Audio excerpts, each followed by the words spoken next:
And good morning, my beautiful America. We are back here in our nation's capital, still a shining city on a hill. And we are bringing over a very special guest list. We are doing the 25 days of Christmas and all of my favorite things. No, we're not doing Oprah's favorite things. We're doing Eden's favorite things. And we are here joined by an amazing list of authors that you guys have recognized, you have seen here at the All American Book Club, or you will be seeing come the new year. So I'd like to introduce you to all of these amazing book authors, from HarperCollins to Post Hill to Fidelis to Bethany House to indie publishing houses. We have them all here for us here at the All American Book Club. So we're going to kick off each one of these authors. We'll talk a little bit about who they are, their books coming out, the books that they have written this year, and just a little bit of word of inspiration as we celebrate the Christmas season. So thank you, ladies, for being here at the All American Book Club. Yay. Thank you. It's so fun. Okay, we will start off. Kimberley Woodhouse, you're up, ma'am. Let's rock and roll. Yay. I'm not as cool as Eden is, but that's okay. So we just moved into a brand new house, and I just am looking at my camera because we just got settled, and I have a standing desk with a treadmill, and my 6-foot son and my 6'4" son-in-law helped me set everything up. So my camera's a little high, but I can't even reach it from here. So I'll just stand on my tippy toes. I have been writing for a while, but I feel like I'm just getting started. My 40th book just released, and it was 70 North. And this year I was celebrating 2 different series that completed. And that was the Alaskan Cyber Hunters, which Eden is holding up. 70 North just released. And then a Hope and Buried just released from Bethany House. The 26 Below, 8 Down, and 70 North series are from Kriegel.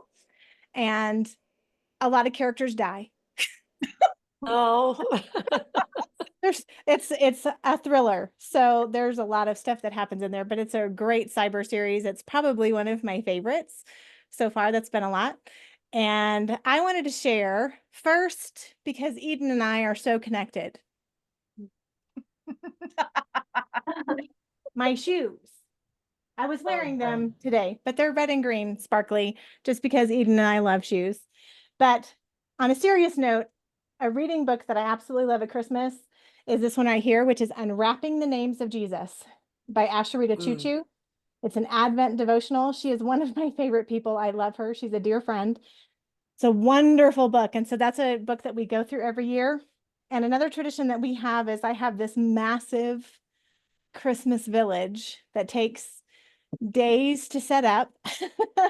And it's fun now because then the grandkids can come over and they can go, well, let's put the dog on the top of the roof. And it's like, you know what? Let's do it. I think that's great. We'll put the dog on the roof of the house. So that's our traditions and we love it. And I just love being here and love you, Eden. Thanks so much for doing this. Oh, absolutely. Christmas, my friend. And yes, I have my sparklies on too. Let's go, Betsy Johnson, sparkly, comfy shoes. Okay. Yes. Next on the list, Shelley, let's go to you. yes, ma'am. Okay. Shelley Shepard Gray. Yeah, I'm holding my book too. I wasn't sure if you had it, but yeah, this is my latest novel. It is an Amish romantic suspense, and it's set in Southern Kentucky. So I'm just thrilled about this and excited to show it off. Yeah, a little bit about me is I currently live in Northern Ohio. I live an hour from all my Amish friends. I've been writing for a very long time. It's kind of hard to believe 20 years have gone by, and I published a bunch of books. So I'm grateful to still be doing what I love to do, which is making up stories. Our favorite Christmas tradition in my former life, I used to be an elementary school teacher. I hung out with 12-year-olds all day long. And so I love a good game. So I make my whole family and whoever happens to be at the house, we all play Christmas bingo. And my husband goes to the dollar store or whatever, and he gets like the clappers and chia pets and stuff, and we wrap them up, and those are the prizes. And I'm always the designated person that calls out like reindeer and Santa and you name it. And it's cutthroat. Even like the kids get involved, we steal presents, and it's a tradition. So I don't know what that says about our family, except that they put up with me, and it's fun. It's something that I love to look forward to. And I'm delighted to be here. I'm delighted to get to see all of y'all in person. And thank you, Eden, so much for this opportunity. Absolutely. Love it. Absolutely love it. Okay, next on the list. Bridgette Cameron Ridenour. How are you? Hi, my friend. How are you? Oh, it's so good to see you. It's so good to see you. Thank you for having me today. Absolutely. And we have your book, Overlooked. Yes, Yes. You want to tell everybody about who you are? sure. I would love to. So, if you grew up in the 80s or the 90s or watched TV during that time, you might know two of my famous siblings, Kirk Cameron, who played Mike Seaver on Growing Pains, Candace Cameron Bure played DJ Tanner on Full House and Fuller House. Those are my two of my siblings. There's actually four of us siblings in the family. And yeah, so last year I launched my book, Overlooked, first time writer, self-published. And I am just so incredibly blessed that Overlooked has done so well. It's been a bestseller. I just was notified that I am a finalist in the Christian Indie Awards. So I am just so thrilled. And, you know, a lot of people ask, you know, when they hear the Cameron family, when they hear the Cameron name and they see the things that my siblings and I, that we do in our ministries and things like that, they think we grew up in a Christian home. Well, we actually did not. And so we were the perfect CEO of Christianity in our home. And what I mean by CEO is Christmas and Easter only. And so we went to church during that time. And so, you know, but some of the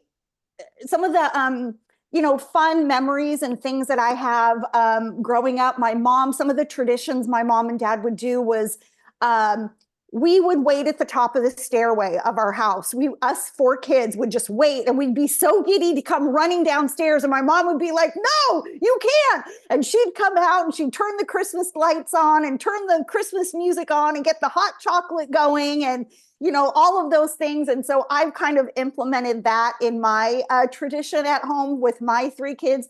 They are adults now. We still do Santa. I mean, I still keep them in their bedroom and I turn the Christmas music on and get all that, you know, ready. But, you know, we love sharing the Christmas story. And again, it's just such a blessing to be where we are now in our faith and sharing the good news. And so Eden, thank you for having me today. Oh, absolutely. Congratulations too. Thank you so much. Yeah, absolutely. So I'm going to do two more. I'm going to do Melody and then Isik, because I know you guys both have time constraints. And Isik, you're in Morocco right now, right? Yes. So, okay. And I know your internet connection's a little sketchy. So, Yes. So Melody, we'll do you first because I know you're on a time constraint, and then Isik will go next. So Melody, thank you for being here. Thanks for having me. It was kind of last minute, but that's okay. Absolutely. Hey, I love having you last minute. And I have all of your books, but you have all of your books behind you, and I don't have them in here in the stack, but you have amazing books. Yeah, there we go. There we go. I had to go get a box out of my car, and we've got freezing snow here, so the book is still frozen. But this is my most recent release. I think it's actually my 24th Christmas novella, and it's called The Christmas Tree Farm. And I am one of the most prolific writers around. I quit counting after 250 books. And our Christmas traditions, they're not too typical, but one thing that's interesting is that my husband's birthday is Christmas Day. So that kind of changes everything. And he is in hospice now. So that's why I'm kind of on a short leash here. And for all I know, this might be his last Christmas, and I'm not going to go on about that. But years and years ago, we've been married for 46 plus years. And, we'd always have turkey because that's what my grandma did on Christmas. And I thought that's what you should do. And one year I asked him something, if he wanted anything for his birthday, and like, anything but turkey. He just like didn't want turkey. And so then I said, well, what do you want? And he said, lasagna. So for the last like 30 years, probably, we have had lasagna for Christmas Day, which everybody loves better than turkey. And, we had our years when I had to make a vegetarian one and a regular one. And, anyway, but so that our traditions are pretty simple. And just because of life, the last couple of years, they've gotten way simpler. I literally decorated my house in about an hour and a half, and that included the tree. And we like tall things. My husband's 6'6", and we have tall ceilings, and our tree's like 12 feet tall. And I went and got it with a little bit of help, and it's a living, it was a real tree. Cause this is the Christmas tree farm, and it's about Christmas tree. It's to decorate it. I didn't want to get a ladder because I didn't want my husband to think he should get on it. So I literally threw things. I threw the lights, I lassoed it, and I lassoed it with these beads that I've always in it. Anyway, it looks really goofy, but it kind of fits our lifestyle.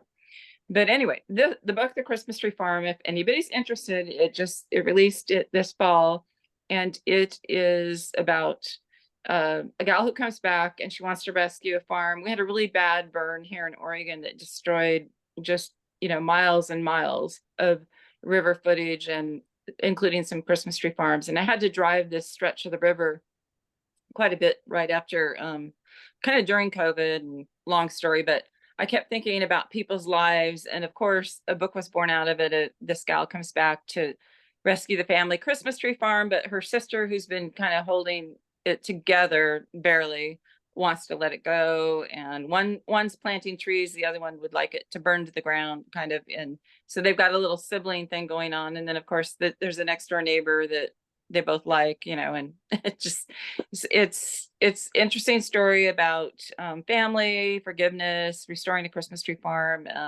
But it ends happily, as all my Christmas books do end happily. So I hope that you enjoy it. It's from Ravel. Yes. And you know what I love about your books, I'm able to go over to Up TV, or I think you've been on Hallmark a couple of times too. The Happy Camper, right? Isn't that right? Yeah, that is a great one. Even my husband loved that one. So Aww. Everybody go out and get that one too. That's a great one. So yeah. Melody, thank you for being here with us. Merry Christmas to you guys. Thanks for having me. And I'm going to probably duck out now. So that's okay. That's all right. Thank you. All right. Bye. Bye. Isik, Abla, you're up next. Miss Morocco, how are you? I'm doing great. Great to be here because there's no Christmas tree around this town. I am in a small village on a mountain right now. And I'm going to speak really, or try to speak. I'm excited, but try to speak a little low because I'm staying in a Riyadh, they call it. Not hotel, not hostel, but it's a Riyadh, so a lot of people can hear what I'm saying. But 28 years of my life, I never celebrated Christmas, so I make it up to that. I compensate myself. I will be home right before Christmas, so I sing this song to my husband right now. I'll be home for Christmas. And this is your book. So, this is one of your books I'm holding up. This is one of my books. This is about my emotional healing coming from Islam, from abuse and trauma. So I am big on trauma healing and emotional healing. On the day I was going to commit suicide, I met Jesus and he changed my life. So I am so excited to be just amazing people here, be with you guys. I always wanted to be two things. When you ask kids what you want to be when you grow up, as a Muslim girl, I used to see Americans or Western people in Turkey. I am from Turkey. They used to always carry these cameras. They were wearing shorts. They were so comfortable, relaxed, and free. And I asked my dad one day, who are these people? He said they are tourists. And one day they asked me, they were asking all the kids in the family, what do you want to be? They were like, I want to be a doctor. I want to be an engineer. I want to be this. And I said, I want to be a tourist when I grow up because I wanted to be like them wearing the camera. So I wanted to be a tourist and I wanted to be a writer. So I think I became both of them. Yes, most definitely. Isik, I'm so glad that you were here with us today. And I know you'll be coming back to the States really soon, but this is your book, Be Happy and Yes. Today. Yes. Okay. Don't wait for tomorrow. Be happy today. Absolutely. Thank you. Isik. Absolutely. Thank you. And if you have to hop off because your connection, that's fine. Yeah, I want to listen as much as I can. Okay, great. Okay, next up is Cheryl Chumley with Chloe. Hi, Eden. Thank you so much Cheryl. for having me. And it's great to be with all you ladies. I love listening to the stories you've told so far. Normally, my job is online opinion editor at the Washington Times, and I deal in politics and news. And all my books so far have been nonfiction, political books. But I really think way back when I was a young girl that I was made by God to write fiction. So I finally put aside the nonfiction and I wrote my first fiction book, Chloe, as Eden held up. And it's book one of a 5-part series called Chloe's People. And Chloe itself is about a little girl who was raised in terrible conditions. And then her journey through life, living in sin until God found her, saved her, and granted her grace in a somewhat mysterious manner. And all the subsequent books in the Chloe's People series are going to be dealing with characters who have been raised in very dark conditions. And I really look at Chloe and Chloe's People almost more as a ministry than as a series of fiction books, because what I really want to accomplish with these books is sort of bridge the void that people in the church have about why people live in sin. And Eden, you and I have had this conversation before, but just the reason I wrote these books was I had a conversation with a woman in my church, and we were talking about women she knew in years ago. And one of the women she knew had been a prostitute. And my friend in the church said, I don't know why she chose that line of work to go into. I have no idea why she chose that. And it dawned on me that if you're raised in a Christian home and you're raised in church, the idea of choice is a little bit different from those who are raised outside in the secular world or atheist world. And I thought, what people in church really need is sort of an eye-opening how people choose, and that's choose in air quotes, their sinful lifestyles, so the people in church can better reach out to these people and bring them into the church, bring them into God's light. And so Chloe is book one of this series. Hector is part two that's going to come out in April, about a boy who was raised in deplorable conditions and how he found Christ. And so I just hope that maybe people in the church will read this book, and then people outside the church will read it, but it's really intended for people in the church to help them do a better job of bringing those who don't know God into the church. Mm. Merry Amen to Christmas. that. No, amen to that. Can I just ask a question? Sure. Yeah. What age group are you writing to? Yeah, that's a really good question, right? So it would probably be more young adults, but you know, like the C.S. Lewis series, right? Narnia, those are intended for children, but really a lot of adults read them as well. So it's probably the older teens to young adults. There are some themes in it that aren't suitable for very young children. Yeah, Dr. Pam, you know, I read through Chloe, and as soon as I finished it, I texted Cheryl. I said, when's the next one? You're killing me with this cliffhanger. So, you know, Hector, I'm waiting on, you know, waiting. But, you know, honestly, it's like she said, the Narnia series, you know, that age group, but then also adults, I think really can pull away from it. And also the conversations at the greater level here, you know, all of us are women of faith. And it's, you know, us being active in the pews. And this is really a call to action when you read her book of how can we take a bigger approach in our faith in the pews, but also in the public square. It's an amazing read. All of yours are amazing read, but the call to action in this one definitely is something that we need in our culture today, for sure. Thank you. Yeah, absolutely. Thank you, Cheryl, for being here. I really appreciate it. Yes. Okay, next on the list. Okay, Mrs. DC America, JeanAnne Roberts. I have to have you next. I love your book. Welcome. I'm so glad to have you here. And everybody, I hope you don't mind me saying this. You guys know Wendy Griffith from CBN? She was on my show. Well, this is her sister. I should have did a sister duet with, White Christmas. We would have done that. But this is Mrs. DC America 2020. So welcome. Thank you for being here. Thank you so much. I feel so honored to be here with so many incredible authors. And this is my first book. It's Never Too Late to Find Your Crown. And I really felt God inspired me to write this book to let people know that it's not too late and failure isn't final. And I have I have a lot of pivotal chapters and a lot of life lessons, but my one chapter at the beginning of when I was 18, and the chapter is called College Years. And my sister Wendy, who just spoke of, she was 11 months older than me, so she was a sophomore in college and I was a freshman, and we tried out for the West Virginia calendar. And this was a very prestigious title, especially if you were, aspiring model. And my sister and 12 other girls were chosen for that calendar out of 500 candidates. I was not chosen. But what I want to tell everyone, hopefully millions of people are going to read this, is that, God has different times for everyone. And that wasn't my time. And 36 years later, I ended up winning the crown of, it makes me so emotional still, because, you just, at the time, you think when you're 18, you think failure is final.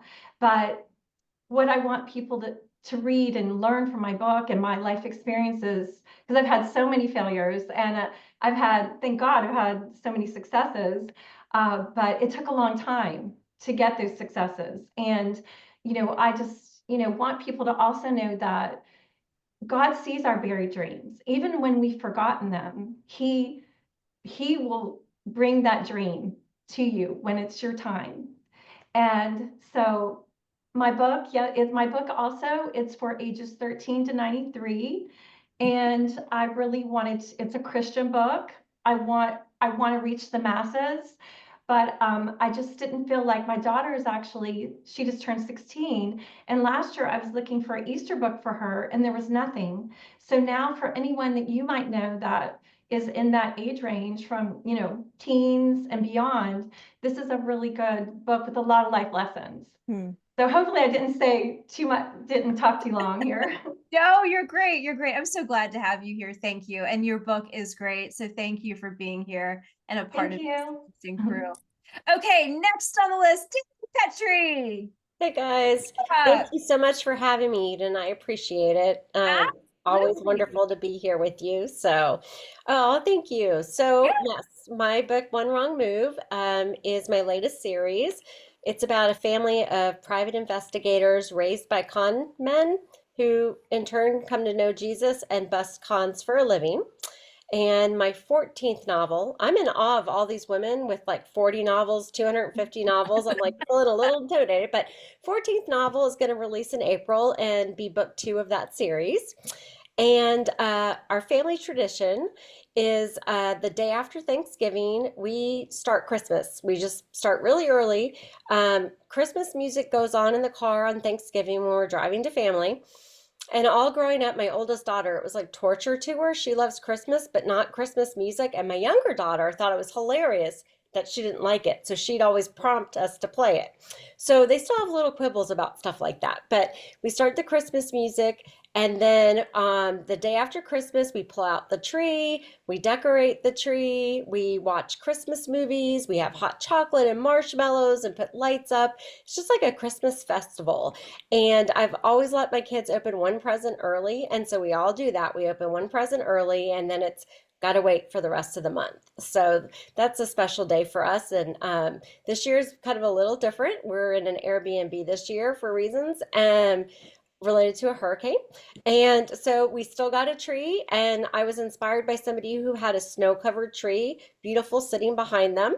And I decided we need a snow-covered tree. So we got a snow-covered tree, we bought some new ornaments, and we got the tree up, and we watched movies, and we had hot cocoa.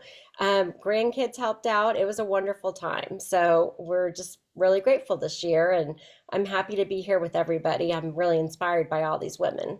Oh, Dani, thank you. You know what? Let me put in another clip for your Coastal Guardian series as well. Yeah. If you want to say something just really quickly about that, Yeah. I can highly recommend it. They're amazing books. I've just been reading through all of them. And they're based here in Eastern North Carolina for Coast Guard and Marine Corps. So there you go.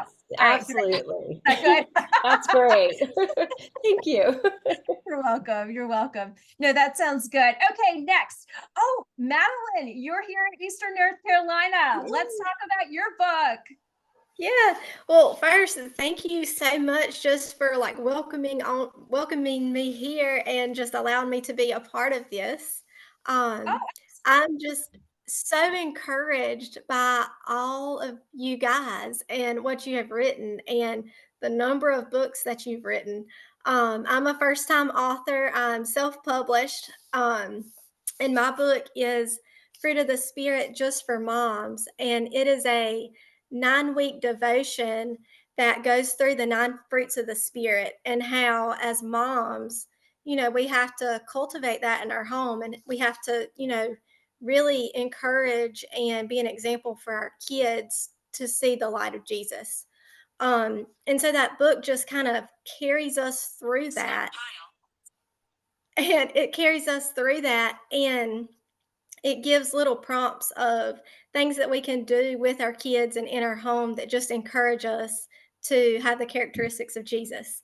So I'm excited because God's given me another idea for a children's book that's going to also kind of pair with this one. And so I'm excited to start working on that soon. And I've got 2 little boys right now. And so Christmas is in like full swing at my house. In fact, I'm hosting my family over for Christmas tonight. But one of my like traditions that we do is I love to cook. I love to host. I like to make all the goodies. And so me and the boys, my husband does not participate. It's just me and the kids. But we get all of our baking stuff out, and we have our kitchen just lined with all of our Christmas goodies and the truffles and the Christmas crack and all the things that you can think of. And they get in there and it's messy, but we get in there and we kind of do it together. And I just think that, 20 years from now, I'm going to look back on that and hope that they kind of carry that as something that they do with their kids too. Thank you. Thanks for sharing that. I'm so glad to have you here. You are just a joy, and it's so neat that we got to meet at one of those. You know how you guys all know me. I love all the Great American, all the Christmas festivals. Well, that's how Madeline and I met, through one of those fun festivals this holiday season. So anyway, thank you so much for being here. Okay, next up, Suzanne Woods Fisher. Here we go. You're up. Hello, everybody. And Kimberley Woodhouse, I just am giggling when I see you because you're so little. Look at the camera. So I'm glad you explained that. But I live out in the San Francisco Bay Area, so it's really fun to just connect. I think this is one of the delights of Zoom, is that we can actually connect like this and kind of get to know everybody. And I'm honored to be with such a really amazing group of authors. I know many of your names. I write for Revell Books. I've been writing for them 40 books now, and the same editor, same, front editor and the back editor and the same publishing house. And it's really been such a great experience. So this book, The Healing Touch, yes, I the door opened for me to write about the Amish. My grandfather was raised plain, and I have had a great respect for the plain people in my life. I really do. I've, as you can imagine, quite a lot of relatives. And I have loved writing about them. And this book actually is, I would call it hybrid Amish, because it is both seen through the eyes of a doctor to the Amish, the kind of doctor who makes house calls, which is pretty amazing. I think we all would love a doctor like that. But you also see the Amish through her eyes. And I think that's one of the things I enjoy so much, is what makes these people the way they are. What do we share in common with our faith? How do we sort of learn from them as well? And it's really a lovely story. I'm really happy with how it turned out. And it's the first of a series. So there's going to be 2 more. One's already in and one I have to start thinking about soon. But my tradition is something kind of new that I started after my mom passed away, and it's making Christmas stockings for grandchildren. So here's the thing, kind of like with my writing, I plunge into the intermediate advanced level where I don't know what I'm doing. And this is exactly what happened with writing. I just kind of plunged in without knowing how hard it is, because it's so hard. And for those of you who are new to this, I just want to encourage you, because it is really, if it feels difficult, it's because it is. And it continues to be difficult. I think all of us would say that. Every book feels like it's, brand new. We're introducing ourselves to new readers, and every contract's the last, and on and on. But these Christmas stockings are absolutely crazy making. And if you've ever made one, though, that gusset can bring you to tears. So I have 12 grandchildren. And this year there were 2 born within 3 weeks of each other. And I honestly have cuts on my fingers from the knitting because I ripped it out so much. But I finally got the last one to the baby before December rolled around. And that's my new Christmas tradition. And I sort of hope I don't have another one for a year or 2. I should have saved one to show you. But if you have any of you done Christmas stockings? Don't pick one. Oh, thank you, Suzanne. I'm not that skilled. So good to see you. Thank you for being here and being a part of this. I just love your spirit. So thank you. Okay, next, Dr. Pamela Pyle, HarperCollins. Man, I tell you what, you're a treasure. I'm so glad I met you through our HarperCollins team. So thank you for being here. And your book will be airing on All American at the beginning of the year, Anticipating Heaven. And I'd love for you to share just about the amazing work that you are doing for people. I first have to apologize. I have Do Not Disturb. and my husband keeps hitting notify anyway. Because I've had pneumonia. I think he's worried that I'm not answering him. Oh. If you hold on one second, I want to show you the cover of my book. Okay. Because I just got it in the mail. It's beautiful. It looks great. Congratulations. Thank you. And I'm listening to the ladies that have written so many, but also my North Carolina friend from that this is her first, and also just below her from DC. I never understood how much went into writing a book. Writing a book for me was the easy part. All the other things that, come with, I'm not famous, I'm not, I'm just a nobody, but a nobody that God called to be somebody. And because it's his, he brought me to an amazing book agent who said, well, you have to do social media and all these things. And I tried that. But in the meantime, God just kept showing me that this was the path he wanted me to take. And so my background is internal medicine, hospital-based practice for now it's 35 years. And just like Bridgette, I came to faith later in life. I wasn't even a CEO. We didn't go to church. And so I came to faith in my 30s. And I was so in awe of that transformation of knowing who I was to knowing who he changed me to, that I said, I'm going to devote the rest of my life in every way I can to serve him. And so part of that was through, how I care for patients and sharing the gospel with patients. I'm wearing a green dress that you can't really see it, but it's a very unique dress that is made in Rwanda. So I started going to Rwanda doing medical missions, and I now chair the board for Africa New Life. And so that's a wonderful place to be able to share your faith. But about 5 years ago, I was with a patient, and I had seen her coming in and out of the hospital for many years. And she had wanted to meet with me on this particular day. And we both knew it was closed in, but I was surprised that she really wanted to talk about stopping all further treatment. And she wanted to know what to expect. So I was sitting on the edge of her bed and holding her hand. And, she had such direct questions of what would she feel and what would her family see and what had I experienced with those that had died.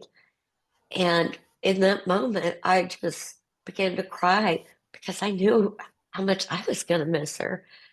And knowing her family all those years, what it was going to be like to lose her too.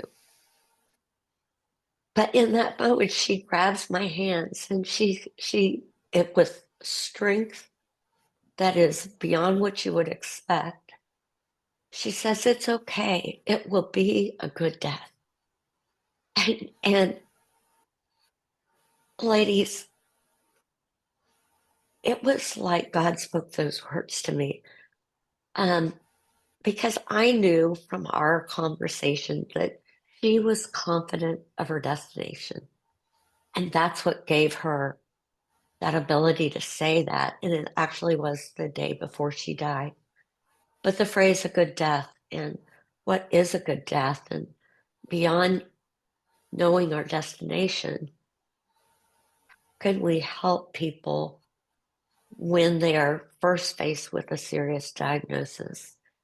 Because in all my years of practice, no matter the degree of faith, no faith, lots of faith, it creates chaos and fear.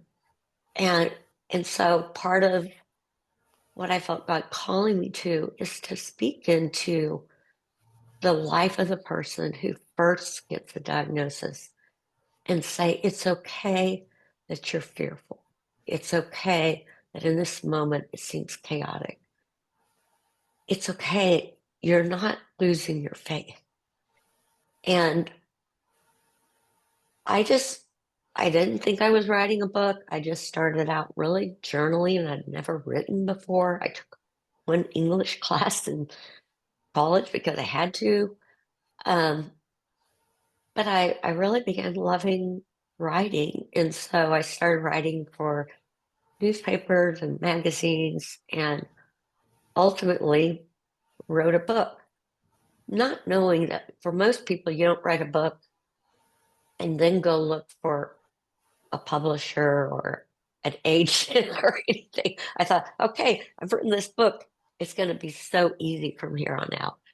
And that's what I say about, because the book was finished 4 years ago.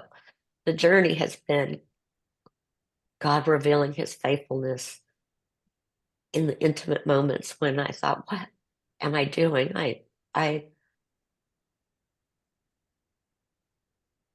I'm not sure this is what God's called me to. And just would, out of the blue, have someone email me from my website and say, I have cancer. Could you just tell me what to expect? Or my neighbor has cancer. How can I share the gospel with them?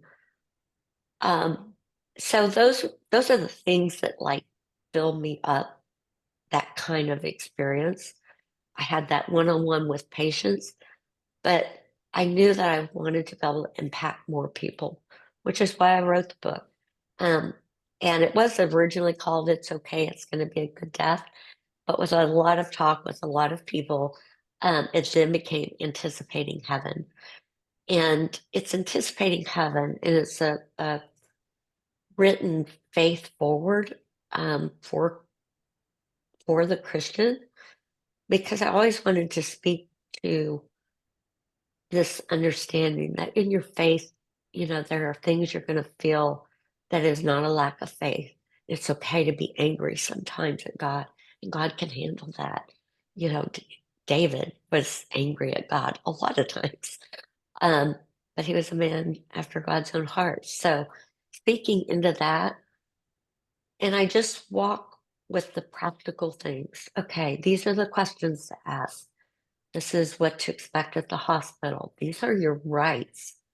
Don't accept what you're being told and without getting another opinion. But the most important thing is just continually speaking hope, which is our faith. And, you know, we can pray for a miracle, and sometimes we receive a miracle. And I've seen them. My own son was born blind and could see. But the real miracle is when we're actually saved. And that is the one prayer that is always answered with a miracle, is when we pray to be saved. And so I call the last half of the book Last Chance Evangelism, because we know that there are those that are sitting in church who may or may not know Christ as their personal savior. And we know there are those that are approaching death, and their families are devastated that they have never verbally committed their life to Christ. But you know what, ladies? Jesus, he said to the thief on the cross just before his death, today you will be with me in paradise. And medically, we know that the sense of hearing lasts until our very last breath. Yeah.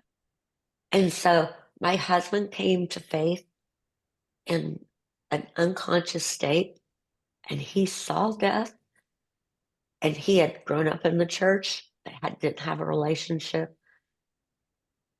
And in that moment, he just remembered these: every knee will bow, every tongue confess, every knee will bow, every tongue confess. Lord Jesus, save me from this death. And he woke up a saved man after his surgery. I believe there's going to be a lot more people in heaven that we thought might have not gone there. So don't give up on those you love that may have not accepted them. And don't think that if it's a traumatic accident, that there aren't those moments that they will be given the chance to cry out, Lord, Lord, save me. And so that's the purpose of the book. I really, what has been the hard part is, how do I get it into the hands of the people that need it? And it's really any of us, because we don't know when our last day will be. It gives us the practicality of what to plan for, so there's less chaos. And so I really have built a lot of free church resources to give to churches to help build out compassionate care ministries, so lay advocates can teach it. And we can all be assured, like Billy Graham said, are you prepared to die? He was really saying, is your soul prepared to die? But I love how he followed up with, if you're not sure of your day or time, come forward today. Let's mark today as your day and time. So I tell them in one of my chapters, if you're not absolutely sure, let today be your day and time. And if you're praying for your loved one, if you're caring for your loved one, don't give up on them. So that's my book. I'm going to tell you real quick my Thanksgiving tradition, and I'm borrowing it from someone that taught me this about 7 years, and I love it. So at Thanksgiving, we give each of our children, we have 5, we have 8 grandchildren, 2 son-in-laws, we give them each $100. And during the gap between Thanksgiving and Christmas, they are to give it away in a way that's meaningful to them. So part of our Christmas tradition is getting to hear their stories of how they have given their money away. And, from the 3-year-old all the way to, our oldest son-in-law is 52. They've all found meaning, and it's a beautiful way to pass on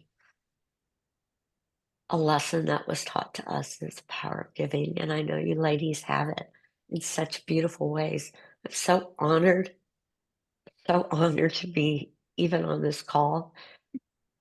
Eden, you're a light that I get on a call with you and I just like so encouraged and inspired and uplifted. And I thank you. I thank you. I'm sorry I'm so emotional. I don't know if it's because I'm sick or because it's Christmas or because I just am. It's a little bit of everything. It's a little bit of everything. But I want to say, hearing your stories, seeing you, such accomplished women do great things. Oh, thank you. I feel honored to be here. Oh, thank you, Pam. I love the portrait behind you. Our merciful Father. Thank you. That's awesome. Okay, we have left. Okay, Elizabeth, I promised you'd be last. Okay, I'm gonna keep you at last. We got Patricia, Bradley, Lynette, Eason, and you know what, Lynette? Let's go with you, and then we'll go to Patricia, and then we'll end up with Elizabeth. I got this in the mail, and I'm just going crazy, and I'm so excited over your new art copy. Okay, you're on, sister. How did you get a copy? I don't have a copy. That's not fair. He knows people.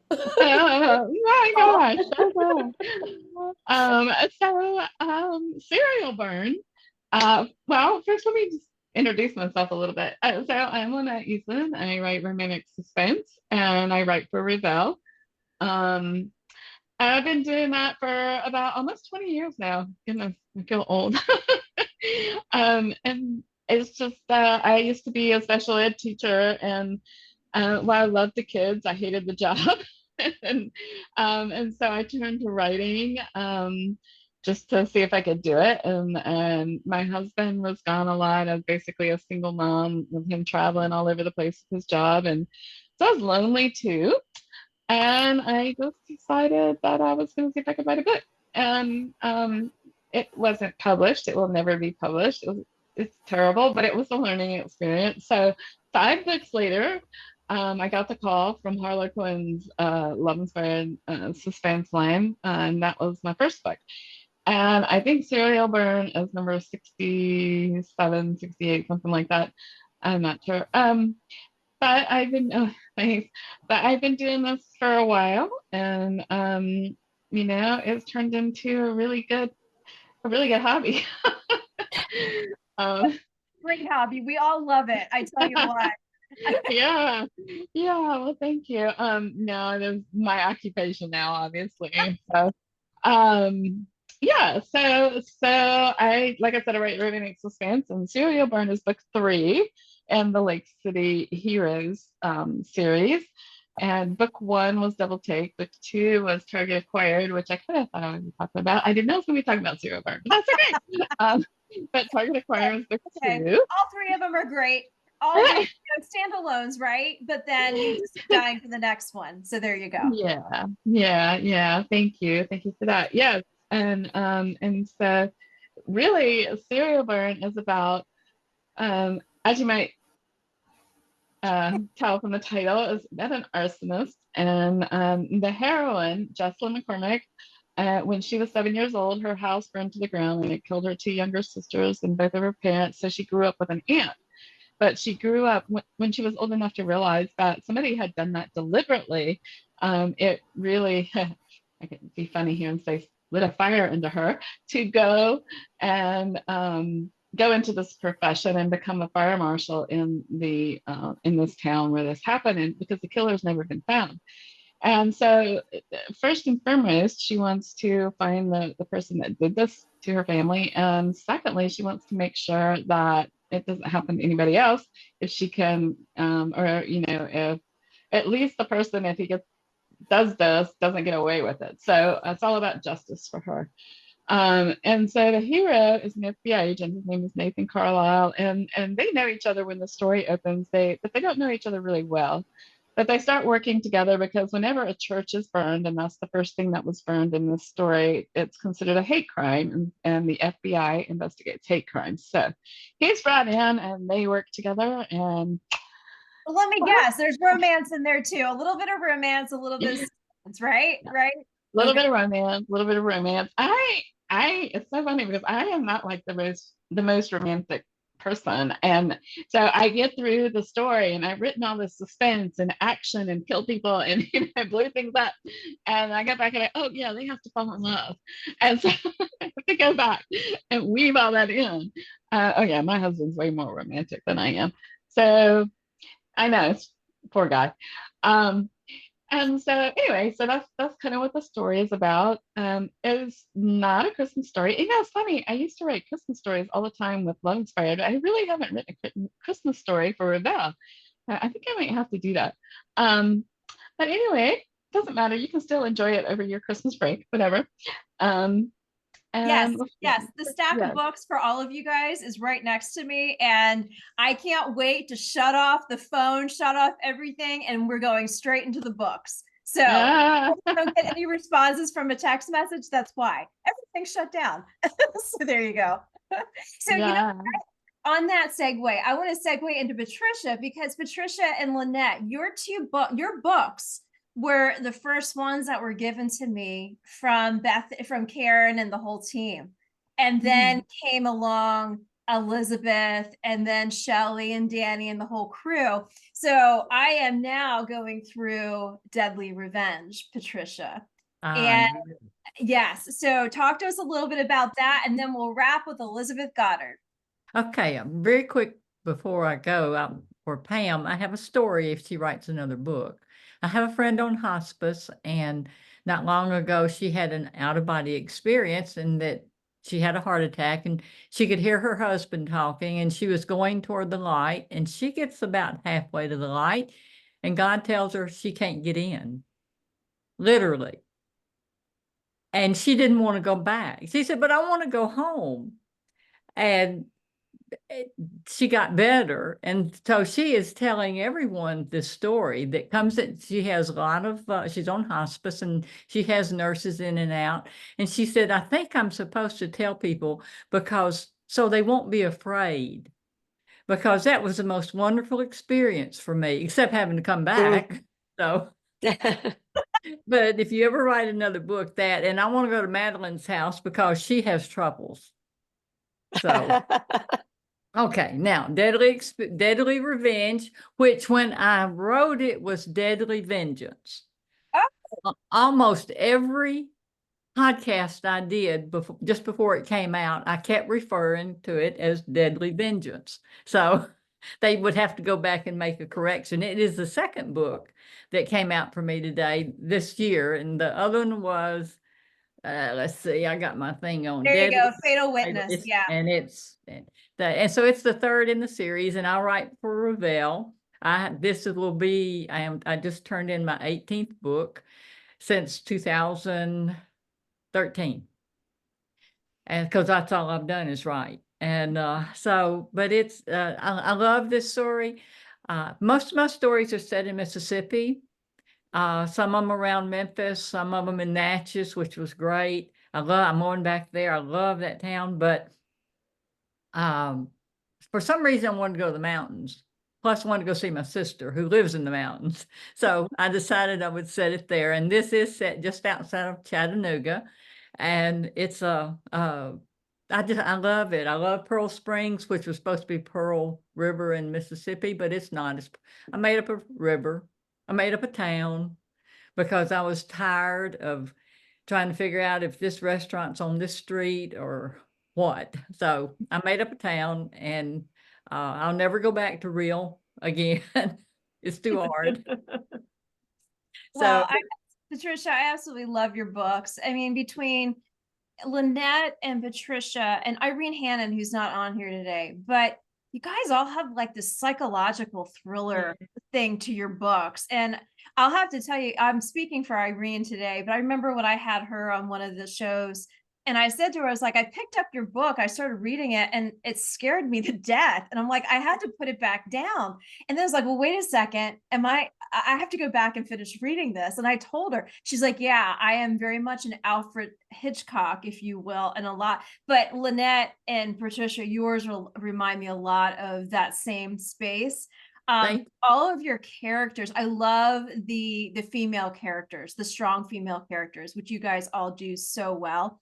And then, so anyway, I could keep talking about all of your books anyway, but let's go into some more strong female characters as we end this amazing hour. You guys have been, what a way to celebrate the holidays. I know you guys are all on such tight schedules, and I'm grateful that we've had this time together. I'm so excited to celebrate. And I have another ARC copy that you do not have yet. Elizabeth Goddard will wrap this session, and let's talk about your strong female characters and your books. Go. Right, yeah, thank you for having me. And I hope when you do read Storm Warning, I would love to hear what you think about it. Because it is absolutely. a bit of a psychological thriller you were talking about. So okay. I actually did that by accident. I didn't mean it just turned out to be somebody said, oh, this is a psychological thriller. Anyway, but we were also going to talk about Hidden in the Night, which is my current book that is available. It's part of my Missing in Alaska series. It's book 3, and it is about a rare book collector who is in search of a lost Jack London manuscript, and she goes to Alaska, and she has to work with an Alaska State Trooper. So it was just so much fun, and I sent them to Glacier Bay National Park and Preserve, and I just love in all of my stories portraying God's incredible beauty. I just love that, and that's kind of been, I guess, over the time has kind of become my brand. And I've written over 60 books. I started probably, my first book came out in 2006. And like Lynette, I wrote for Love Inspired Suspense, a lot of it. And I've only written 3 series for Revell, and I just, this next one coming out, I believe is my 4th series, and I just signed for another one. So, you know, I'm really focusing on writing for Revell because I really love the longer books. Anyway, God is so good. And like Kimberly, I just moved into a new house too. And I have the camera set, all the books, all the boxes are over there. And I worked really hard last night to put stuff on my bookshelf so I'd have something behind me. So for 20 years, I have lived in parsonages all over the country. And so it's always been my dream to live in a home of my own. But this home is on top of a hill and has I have a beautiful view in the Pacific Northwest, which is where I set most of my books. So again, I am just so excited about this Christmas, the Christmas holidays.